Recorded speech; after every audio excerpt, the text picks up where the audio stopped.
Okay, so Samurai Warriors 4 Empires. This just released, um, what, 2, 3 days ago? I downloaded it on the day it was released, and I've been stuck on it for the past 2 days. I've been playing it non-stop. I already conquered the land like once, and I completed all the conquest mode stuff.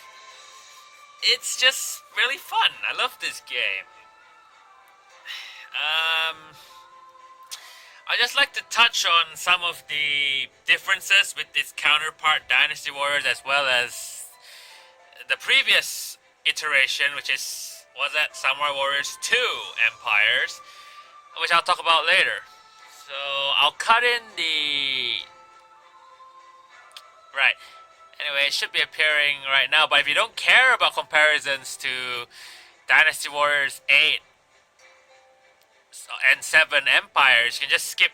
I'll probably put an annotation up telling you what I can skip to if you want to skip the comparison. You just want me to get to the impressions of this game, alright? Okay? I'll cut it right in. Hold on. It's been a while since I last used my phone camera. Anyway, I'm talking about comparisons, so I'll take a look at the counterpart, which is Dynasty Warriors Empire 7, which is my favorite one, actually, of all the Dynasty Warriors Empire modes. The sequel, number 8, was a lot more terrible in contrast to this, even though it has more, unique art and famous officers.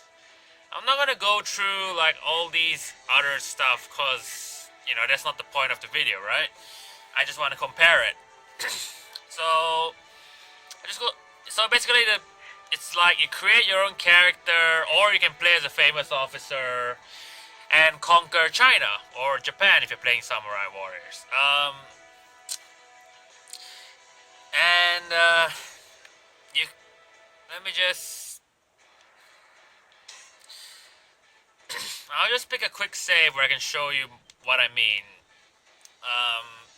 Basically, you start the game either as like an already established faction, or you can play as a free officer, join any faction you want, or create your own faction. That's always fun, and you become the ruler, or you can be a subordinate, right? That's the thing that I really like about these games, is that they let you, be a subordinate, or you can be a ruler. The thing about the Dynasty Warriors games is that it's very much your character's story. Whether it's the character you created, or if it's a famous character you're playing as. Like, your life, your, will, your marriage and whatever, right?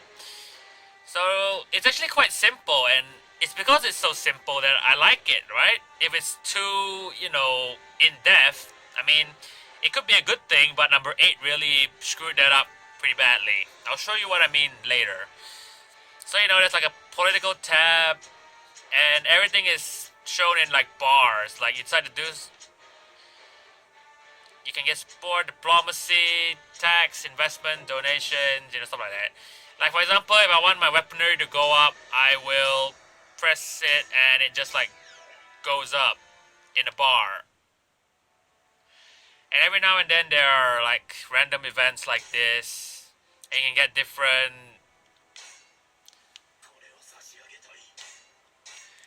And you get points based on it. Like you can see I got like more brave points, which is, basically you level up your character in terms of like these stats to show what kind of ruler you are. Are you a brave and wise and kind ruler, or some kind of evil tyrant? And it's all shown in bars, which I find perfectly alright. I don't need super complex stuff. Can employ people, appoint them to like be your prefect, your marshal, your strategist, and can interact. The thing about interactions is if you are not getting along with someone, they're like an E rank, and you can interact with them till about B rank, right? And if you want to bring it up to an A, go into battle with them a few times and keep interacting. In order to move from A to S, you either become sworn siblings with them or you marry them. And yes. Yeah, you can get like special stuffs depending on your stats. You can go skirmishing, a small battle, or invade or defend. You can take a rest, or you can go to town. I'll show you town in a bit. But if you get married, like your wife stands next to you on the podium, or I mean where you sit, right? Which I find really nice. And the town system, you just like run around the town, which I quite like. Provides freedom of movement even if it's just a very small enclosed area. Can run around, can buy clothes, build up your castle, buy armor, buy items, stuff like that, right? And one thing I like about this game in particular is that after you're married or you have a sworn sibling, when you go into battle, they have unique dialogue. Like, for example, if they're in trouble or they're impressed by what you do, normally they say something like, "Oh, you're great, I should be like you," right? But if they're your sworn sibling, sometimes they'll say unique stuff, sort of like, "As expected of my brother, you really are strong. I should strive to catch up." Or if they're in trouble, like your wife would say something like, "Thank you for saving me. I love you so much." I don't know. It's like special. It feels special. It really feels like you have a relationship. You have a bond with them, and I love it. I go and marry like all the girls just to find out what they say. And yes, that's crazy, but I spent months playing this game. And that's amazing. That's replay value right there for the crazy perfectionists like me. And I got all the trophies, by the way. So yes, perfection, crazy perfectionist. So yeah, I especially love like I said, the unique dialogue that comes up once you have a bond with them. And this was all removed in Dynasty Warriors 8. Hold on, I'll show you a bit of that game too. 7 empires, it's fun to play as either one. If you're a subordinate, sometimes it's fun to just help your faction take over China. And if you're a ruler, of course, that's always fun, right? You create your own country and you take over the continent, right? But the thing is, it felt viable to play as either one. Like, it was fun to play as either one, you know? And what I say is very much your story more so than your faction or the world around you. Even if you play the subordinate, that's even more true. It's about what you do, about your accomplishments, about your promotions. I mean, if you're a ruler, then yes, to a certain extent, your country also matters to you in terms of like what story, the story you're making, and that's fine. You know, that's fun too. But what I'm trying to say is you can play as both a ruler or a subordinate and it's still fun. The game doesn't like really limit you in that sense. Okay, so in this mode, there's a free mode that the previous one didn't have. The previous one was only Empire mode, okay? So that's fine, I guess. That's cool. I'm perfectly okay with that. There's the edit mode. It's been improved a little bit from the previous one. A little bit. You know, gallery, encyclopedia, and stuff like that. Oh, by the way, something I just wanted to point out for my comparison later that I'll need is if you go to a particular officer, you can actually hear their lines. Like what they say in... Like, they actually show it, right? Or like what they would say in battle, and I find it really cool. Samurai Warriors has yet to do that, and I find that such a waste. You know, I feel like they could have done a lot with that. So what's so different about this one compared to the previous one, right? Why should I buy this one, right? Well, there's more unique officers. And they've added a few things to the Empire mode, though to be honest, I wouldn't say it's very good things. You know? Hold on, just give me some time. Okay, so first of all, you can still get married, you can still have sworn siblings, right? But they've removed all of the unique dialogue options in battle, and I hate that. I feel like strangers with them, even though they're my sworn siblings. Yeah, even though they're my sworn siblings, if I'm married to them, right? But I don't feel the bond with them, because in battle they talk to me like I'm a stranger, like when I first met them. I miss the unique dialogue lines. I mean, yes, it wasn't much, like, oh, thank you, honey, I love you, or oh, I expected of my sworn brother. Whatever. I loved that. Why'd they remove it? So as you can see, they've added a bit to the interface. You can recruit people, you can dismiss them, you can step down and make someone else your ruler. I don't know why you want to do that, but okay. You can promote people, interact. Pretty much works the same way as I mentioned previously. Celebrate, banquet, great banquets. Basically, interact but with more people and everyone, just to a slightly lesser, how to say, degree. Oh, and your wife no longer stands next to you on the podium. I find that very sad. Very, very sad indeed. What else did I want to talk about? Yeah, basically these are all the political stuff. They've added quite a lot of things, right? You can even train your officers without having to bring them into battle. That's always good. They've certainly streamlined a few things, and yet they've made certain other things really terrible, other than the fact that the relationship system feels terrible now. And yes, there is one or two extra dialogue lines if you're happily married, like, oh, I love you, okay, that's fine, right? And your child, after a while, after you're married, you get a child, but it's basically just another edit mode officer that the game randomly generated based on your and your wife or husband's character. And they don't have any like unique personality. They don't even say like mommy, daddy, or anything like that. It's just the lines they would say as if you created them yourself, which is such a waste. Construct facility. This is what I hate about the new game.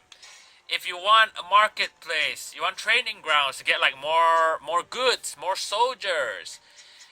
You want to get better weapons. Oh, you better make sure you have a forge, like to make weapons. And you know the worst part?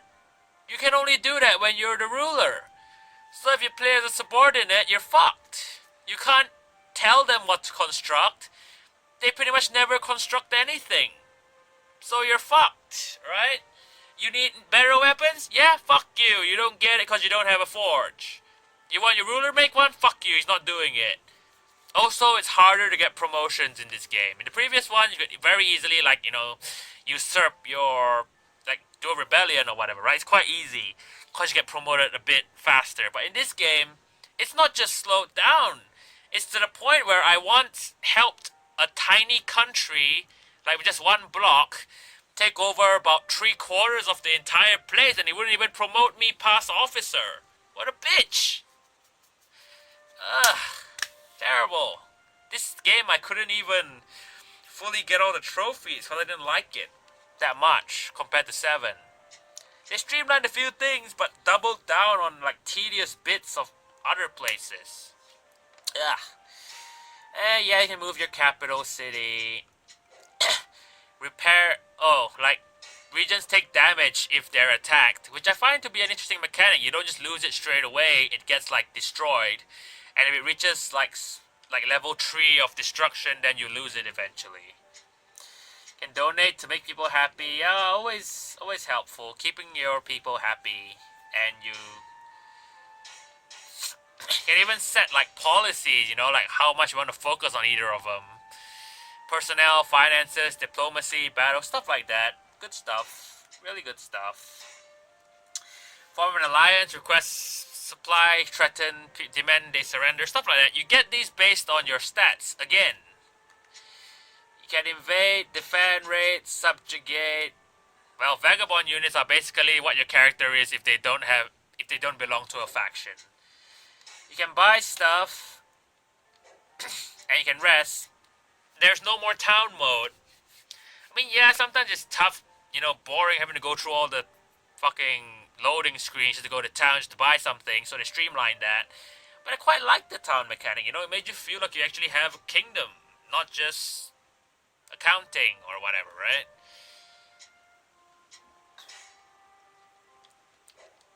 Speaking of which, They removed all like those stats telling you like, oh, how kind you are, how brave you are, how wise you are, right? Which makes sense to me, I guess. You can't really, gauge those on a line, but instead it's changed to way of life, which is a very vaguely summed up amount of what you've done.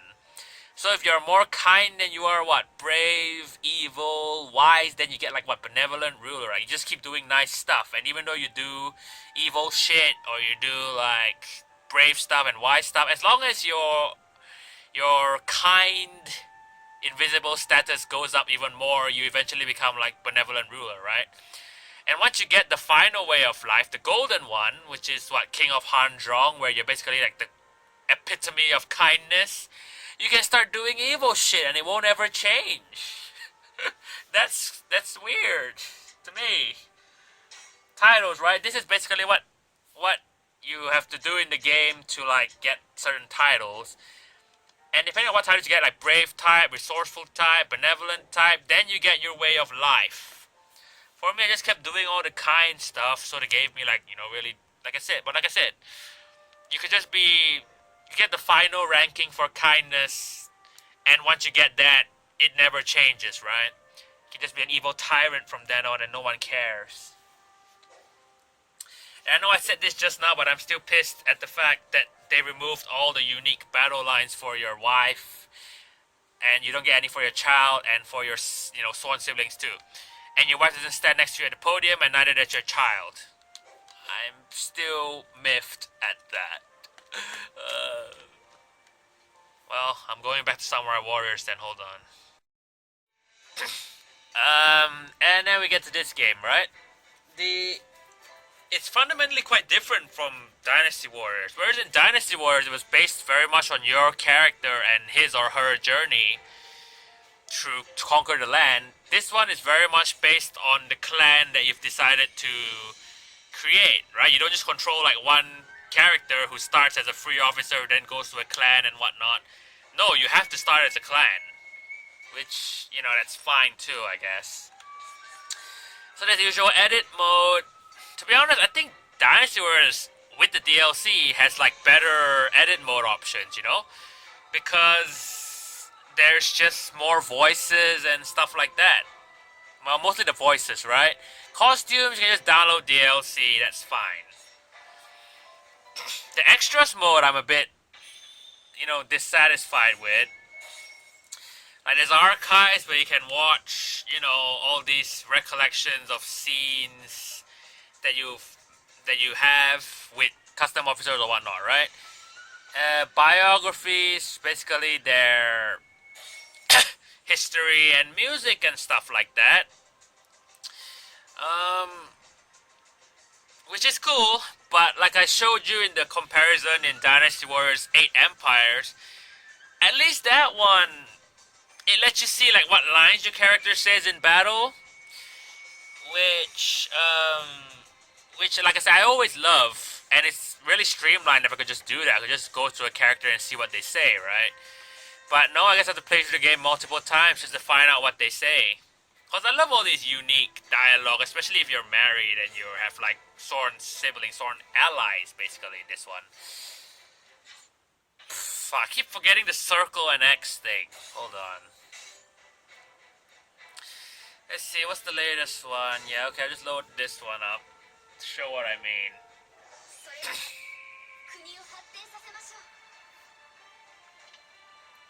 Okay, I think that wasn't a very good one to load up. Hold on.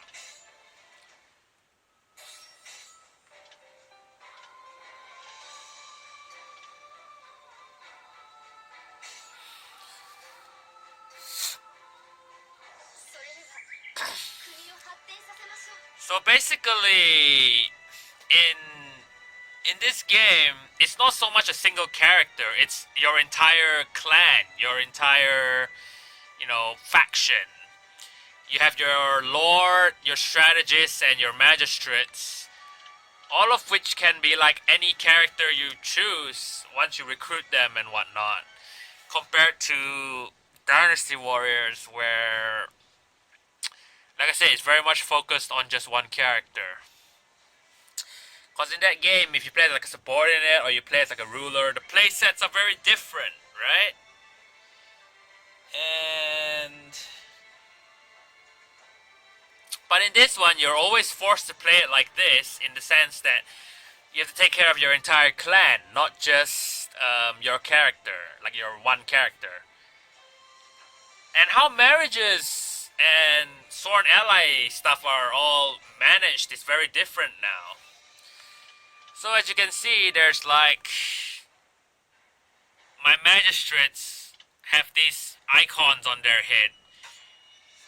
They're basically trying to propose I do certain things to improve my clan, like, you know, develop commerce, you know, unlock battlefield formations, recruit more people, you know, earn money, earn supplies, stuff like that.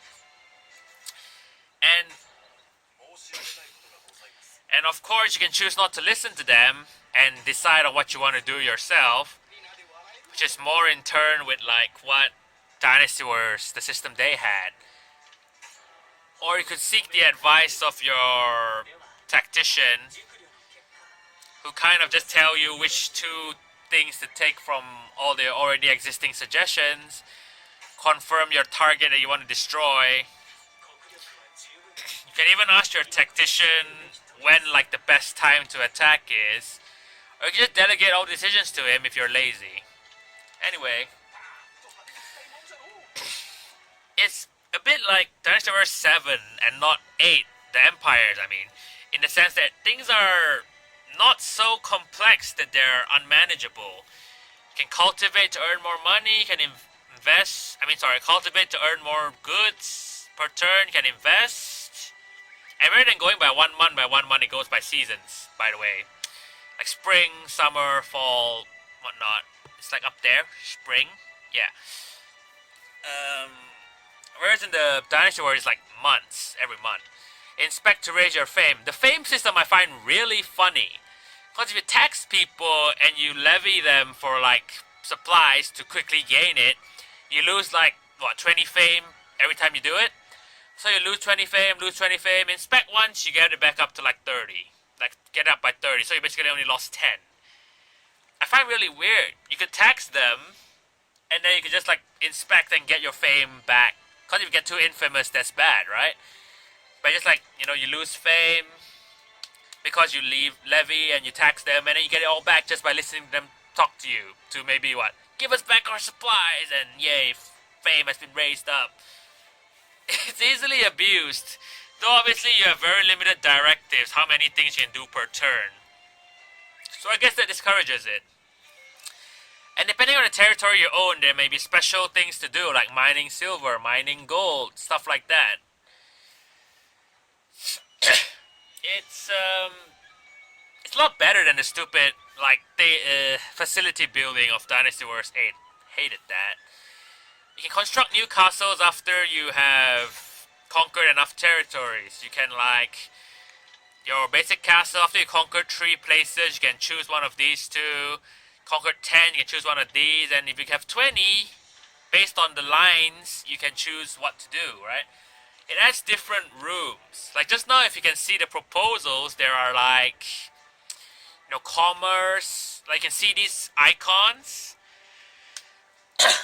Basically, the first one is to do with development, military, personnel, diplomacy, and strategy. So they basically recommend different things based on what, let's say, room they're in, right? And depending on what castle you create, you can specialize in certain rooms. For example, I have 3 military rooms in this one. Okay, and how relationships work in this... Well, I'll go into that later, hold on. You can recruit soldiers. Yeah, sorry about that, got cut off. Anyway, you can get formations, you can fortify the defense of a castle. Since I played at the easiest difficulty, I don't see much point in this. Recuperate is basically a really lame version of Recruit, but it, you know, covers every single officer, so that could be good. You can upgrade your force to upgrade your items in the shop. You get basic tactics, which are different from formations. In battle, I'll explain that later. Can employ people. can employ people, and they have like leadership, wisdom, and political prowess, other than just their battle prowess, which helps in the political stage. Though I don't know by how much. I haven't seen them really. I guess they give you better suggestions if they're better, if they're more well versed in any of those three. You can reward someone to raise their loyalty to prevent them from betraying you or starting a rebellion. Can instruct them to raise their one of their statuses, like leadership, wisdom, or politics. Invite just does it at random, and you can expel them. Now, fraternize. This one is very, very iffy. It's basically the interact version of the previous game. But in order to get people to become friends, to get married, to become sworn allies, it's a lot harder. If you fraternize, if you see those arrows, the arrows represent their status. Like, are they? If it's a blue up, it means they're doing very well. If it's going down, it means they're not feeling so good, and it affects their performance in, well, politically. I don't know about in battle, but it affects how well they manage each section, like development, personnel, whatever, right? So if they're in worse condition, they don't do so well. So if you want to fraternize two people, like you want to hook them up or whatever, right? You just you click on them and you click on whoever you want them to get along with. However, there's no clear indication of how close they are. It's quite hard to tell. Like, are they progressing in terms of friendship? Are they progressing in terms of love? It's hard to tell, really. More on that, actually. Basically, how the system works is first you have to put them, like, the easiest way to make them get along is to put both of them in, like, one room, which is sometimes bad, right? Because they have very specialized skills. Like,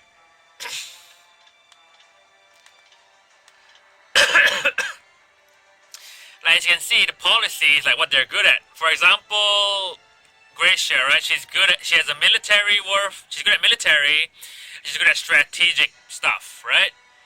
But if I tried to hook her up with, say, one of these random fuckwits, right? Like this person maybe.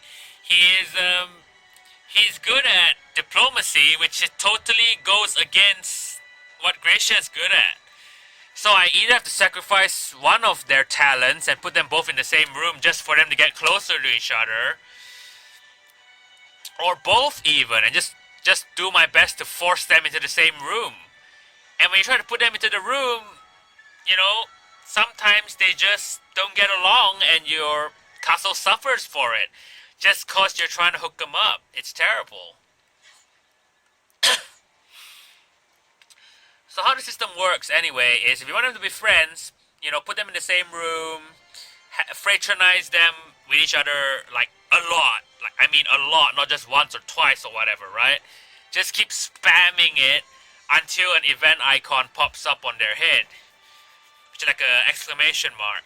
You click on that, and maybe one of them will approach the other and say, hey, let's be friends, right? It always starts with friendship.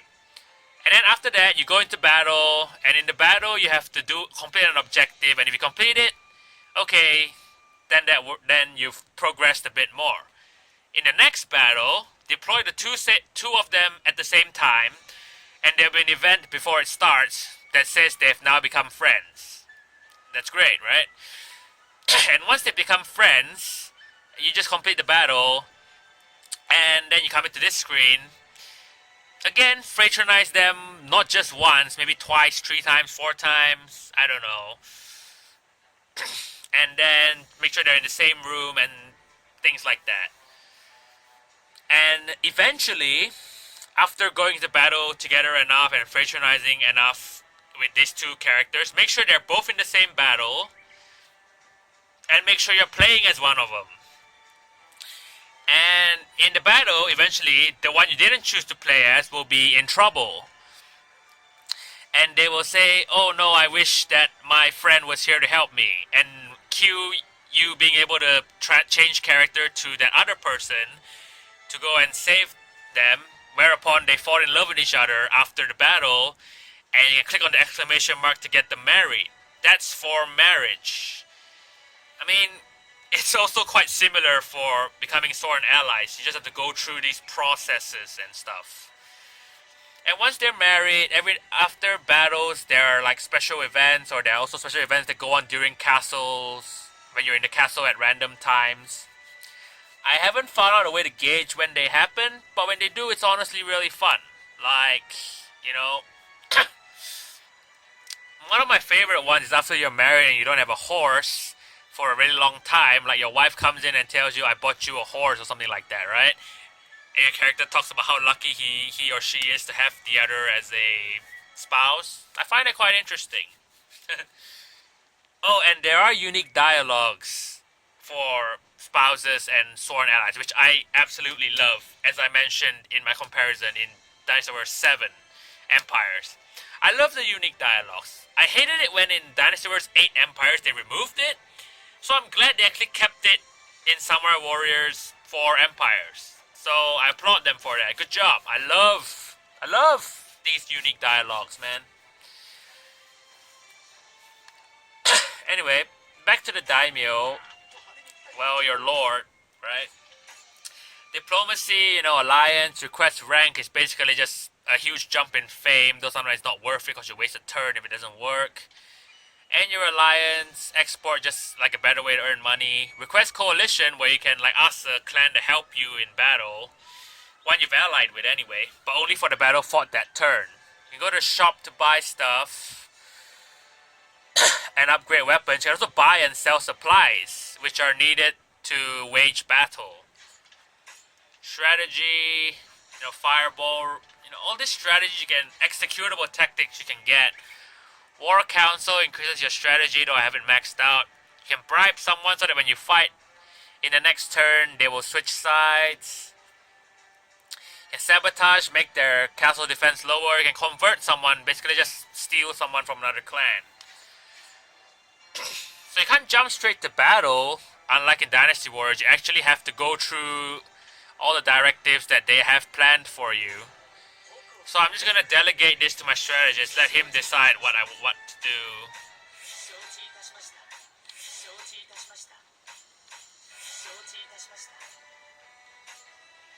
And then when you move on from the politics phase to the battle phase, your tactician may sometimes recommend you attack.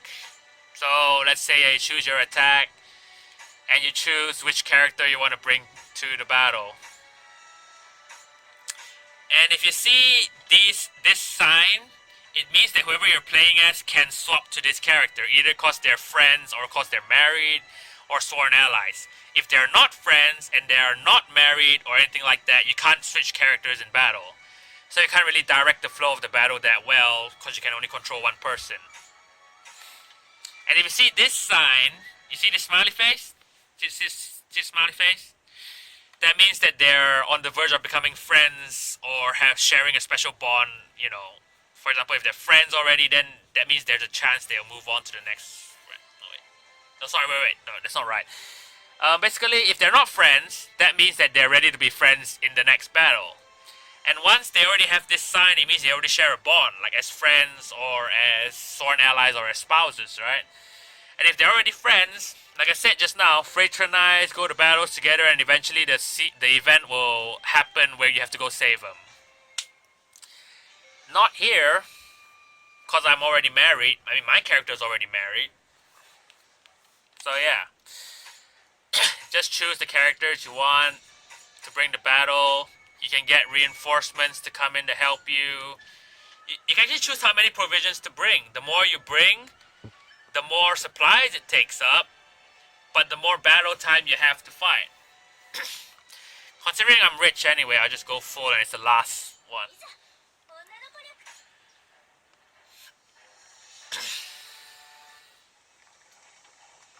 And yes, there's a special scene if it's the last battle.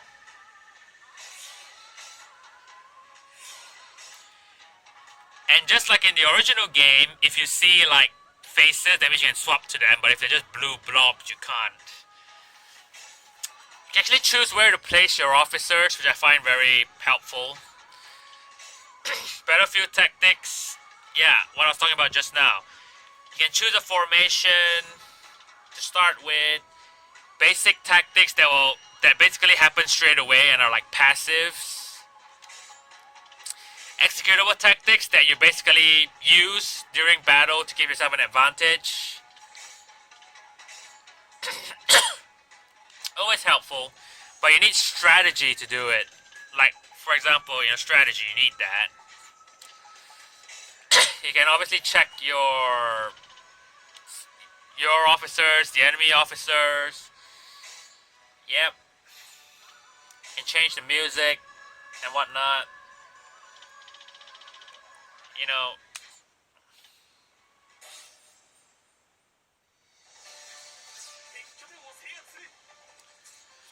So the game functions very similar to the previous Empires games. Basically, see these lines, you have to connect the lines to the enemy bases as you catch them one by one, and make sure the line leads to like the enemy main base, which can then defeat the enemy commander and finish the battle. Very straightforward, very simple. I like it. So for battles, this works just fine. Okay? It works very similarly to the previous games in the title anyway.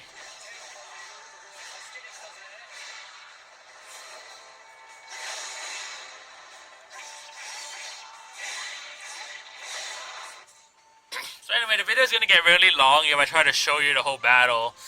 So I'm just gonna hold on.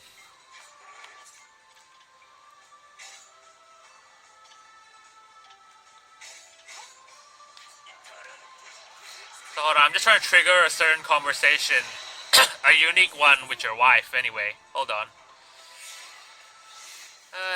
Should be coming up anytime. So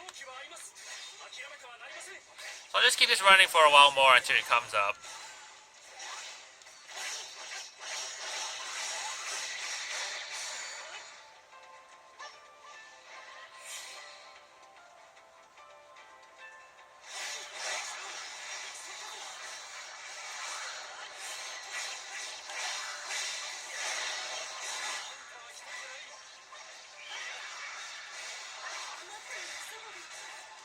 There we go.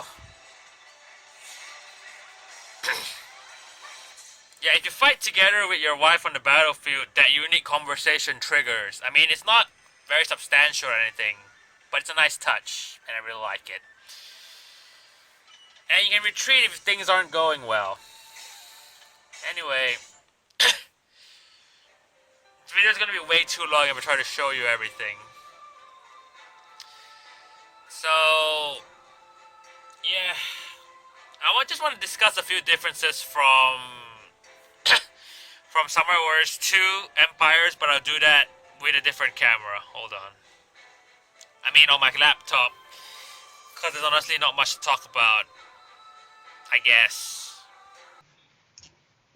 Right, one thing I actually wanted to cover that I think I forgot to do was in the vault of Summer Wars 4 Empires, depending on what scene you choose, you can like change what characters show up in it, right? Though some you have to unlock, and some you can't put in there either because of their stats or because, let's say, if you created a character and you give him a very specific voice or ability where they have like different stats, then their reaction to the event is different. One of the examples I can think of would be like Keiji's Cold Bath. If your character has a certain, I think anyway, wisdom stat, or if their abilities are set to be more political oriented than battle oriented, then they won't fall for it. But if they aren't, then they'll fall for it.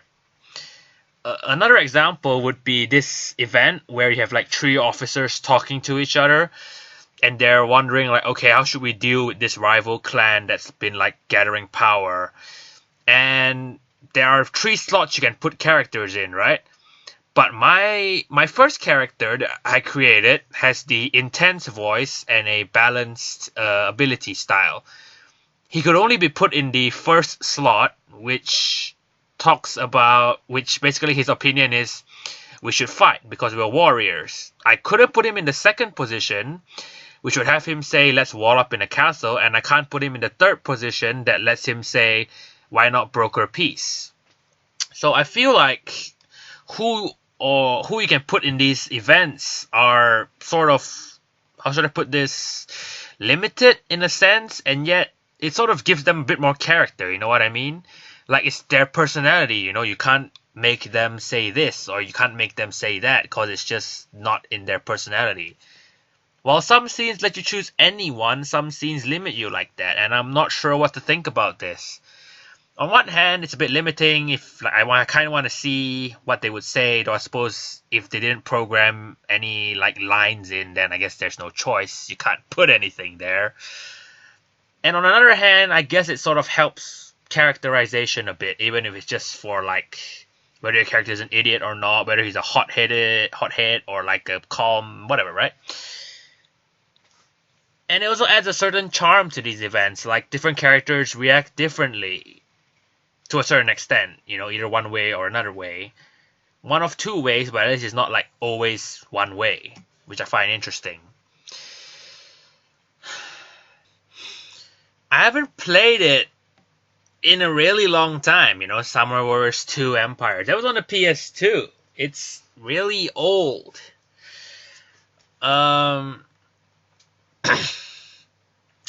So I'm basically talking from memory right now, okay? So I'm sorry if I get this wrong.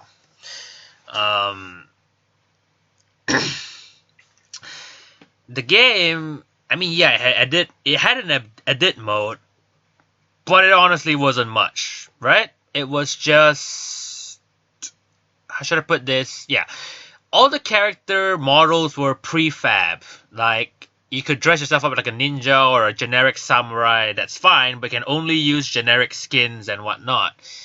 And the weapon variety was basically copy one of the many generals or a sword or a spear, if I'm not mistaken. Yeah? Yeah, you can mix and match the skills a bit, but it wasn't much. Alright?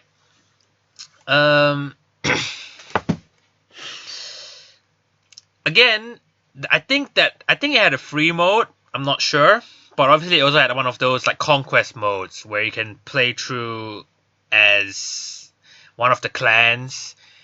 Where you play as the clan and you can recruit your own created officer if you want to play as them in battle. Just like place them in the place in like the part of the map that your clan is in.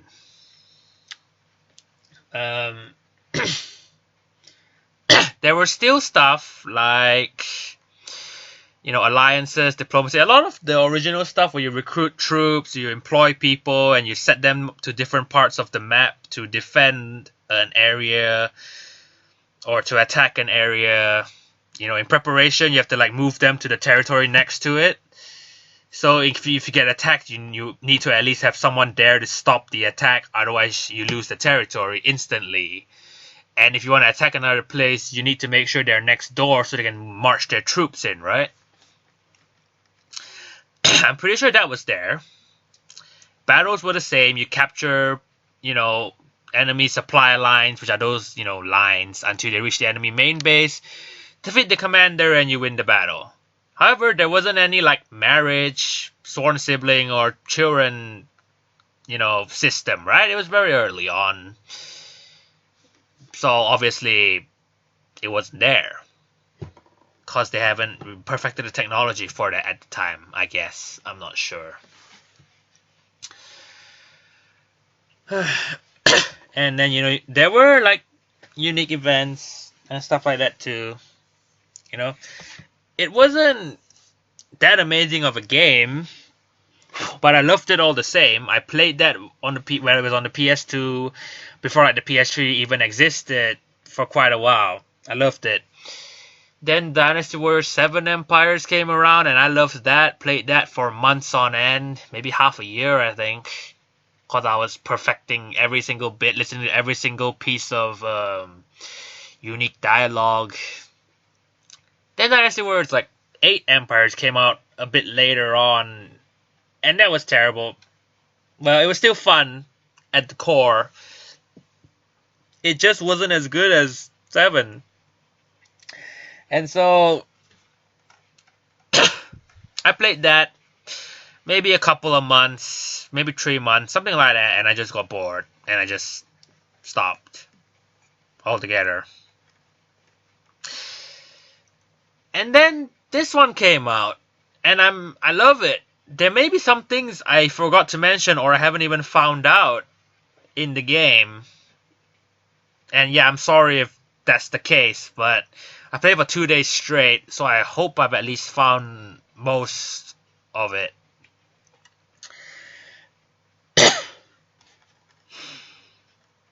You know? So it's definitely improved a lot from the time of, Samurai Warriors 2 Empires, and I love it all the more for it. Something I forgot to mention just now in the video, I think, is about Conquest Mode. Conquest Mode is basically playing through one of the famous historical period battles like Okehazama, Sekigahara, and stuff like that.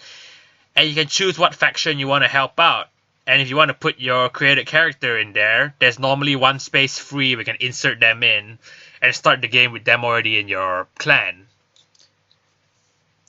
Normally only one, though. So, only one character, and the rest you have to scour the land to find. But at least you can start with one, right? And honestly, all that pairing up different, pairing up your character, pairing up another character, instead of it being more personal in like Dynasty Warriors 7 and 8 Empires, where it's really your character, your marriage, and your siblings, you play as the entire clan. So you're basically playing matchmaker, which I find really interesting.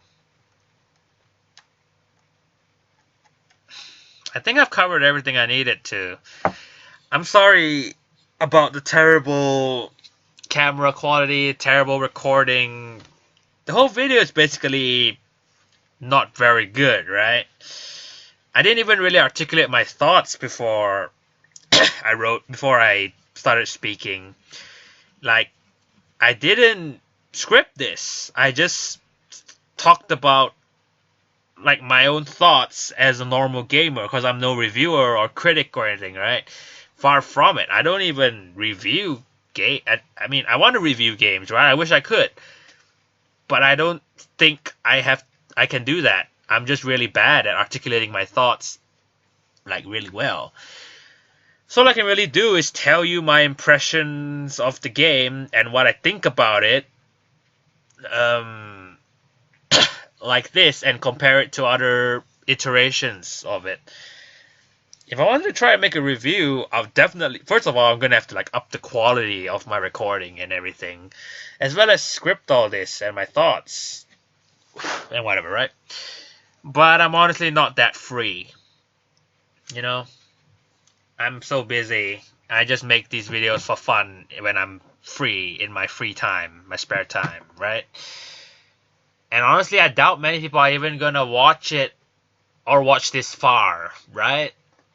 So honestly, I'm happy if even just one person or, a couple of people, whatever, right? If they found this video helpful or they liked it, that's good enough for me, right? I don't need thousands and millions of people watching my video for me to be satisfied. I'm happy if just maybe a handful of you find it nice, you find it helpful, it helped inform your purchase or anything like that, then I'm happy, right? If you want anything resembling a review, alright, I'll give it to you here. Gameplay, I really like it. It's great. If you like the original series, you might like this with the added political twist. You can create your own character. Although battles aren't as detailed.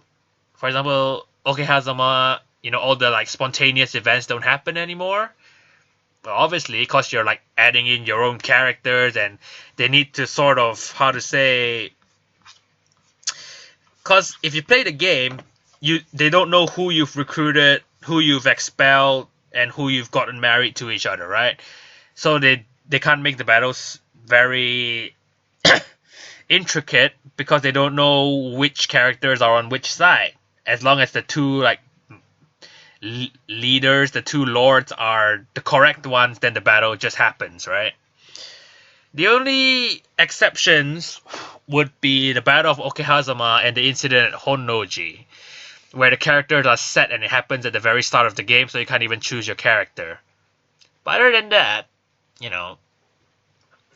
story, you create your own story, right? You're the one taking over Japan. And if you play Conquest mode, only that one battle really informs much about the scenario that you're currently in. So Battle of Okehazama, yeah, it's just one battle. All the other historical battles happen if you meet the requirements for them, which you very rarely do.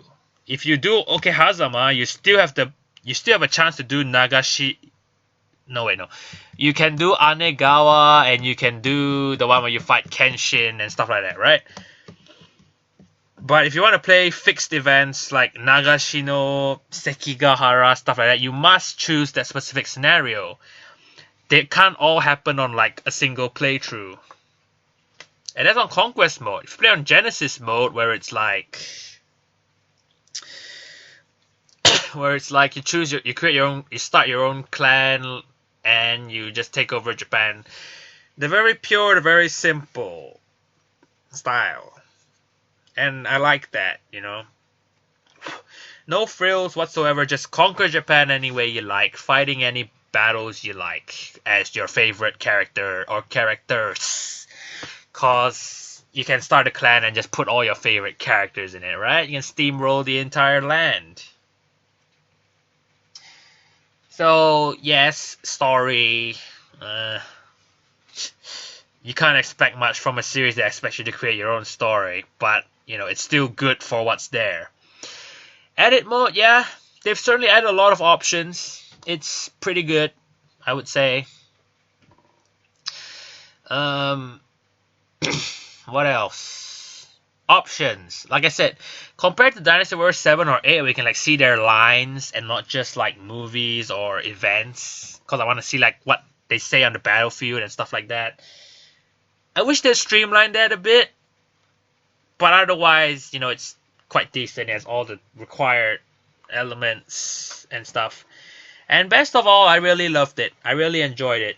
If what you've seen looks like something you'd like, I would recommend getting it. I think it's going to go on sale in America on the 15th of March. It was on sale on the 11th of March in UK.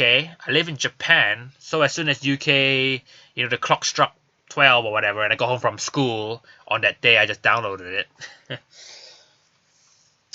So, yeah, definitely recommend this game. I was playing on the PS3.